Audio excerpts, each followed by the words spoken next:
Verses from the end of Surat al-Kahf is protected from the fitna trial of the Dajjal. Another way to protect oneself from his trials is to stay far away from him. This is indicated in the hadith of Umran ibn Hussein. As for he who hears from the Dajjal, then we are not from him. And the messengers of Allah said, indeed, the believer will go to him thinking that he is a believer, but he will end up following the Dajjal because of the spacious arguments he stirs within him.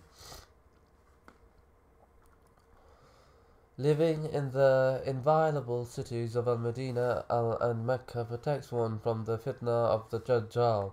To live in Al-Madinah and Mecca, may Allah honor them, both is another means of protecting oneself from the fitna of the Dajjal. Related that the Messenger of Allah said, on the mountain passes of Al-Madinah there are angels, neither plague nor the Dajjal will enter it. Related that the Prophet said, the terror of Al-Masih will not enter Al-Madinah. At that time it will have 7 gates, and over each gate are 2 angels. This has been related through many chains and from different companions, such as Abu Huraira, Anas ibn Malik.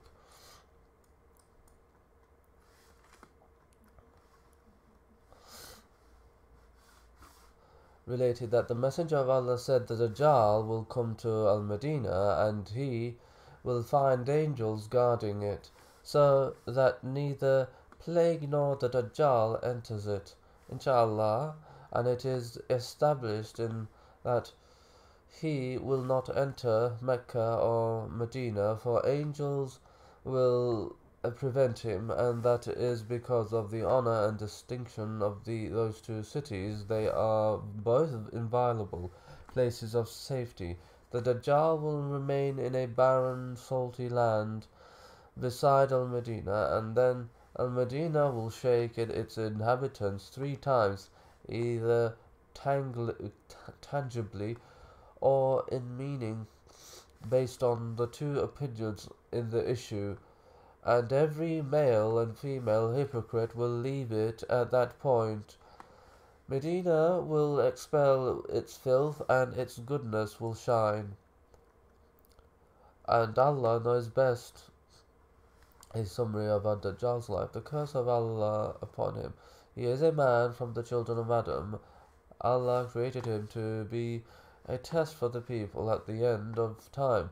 He will misguide many through him, and he will guide many through him, and he will not misguide anyone through him except for the wicked doers. In the related that said, the kunya Dajjal is Abu Yusuf. It is related from and other companions that Dajjal is related from his father that the Messenger of Allah said, the parents of Ad-Dajjal will be 30 years without having any boy born to them.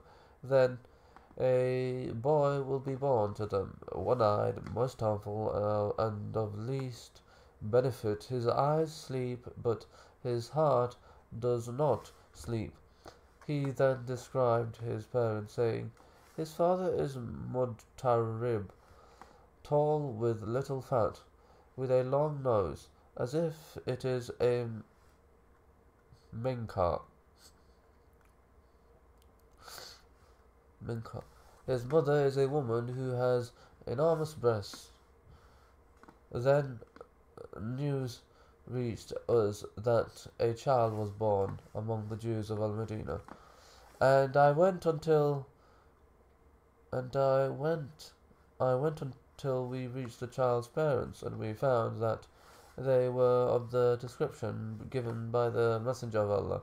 The child was lying on the ground underneath the sun, wearing a coarse garment and repeating incoherent words. We asked his parents, and they said, we spent 30 years without a child being born to us. Then this boy was born to us, one-eyed, most harmful, and of least benefit. As we were leaving, we passed by him, and he said, I know what you two were here about. We said, You heard. He said, Yes, for my eyes sleep, but my heart does not sleep. That child was Ibn Sayyad. And he said that it is Hassan. However, it is extremely munkar, and Allah knows best. Was from the Jews, and his title was Abdullah, and he was called Safin. Both have been related. Perhaps his original name was Safin, but then, when he accepted Islam, he was called his son Ibn, but was from the leaders of the related from him. We have already established that in actuality the Dajjal is not, and that was merely a Dajjal from the Dajjals, the lesser ones. He repented later on and manifested Islam. Yet Allah knows best about the state of his inside. As for the greater Dajjal, he is mentioned in the Hadith of which she related from the Messenger of Allah. From in that narration, the story of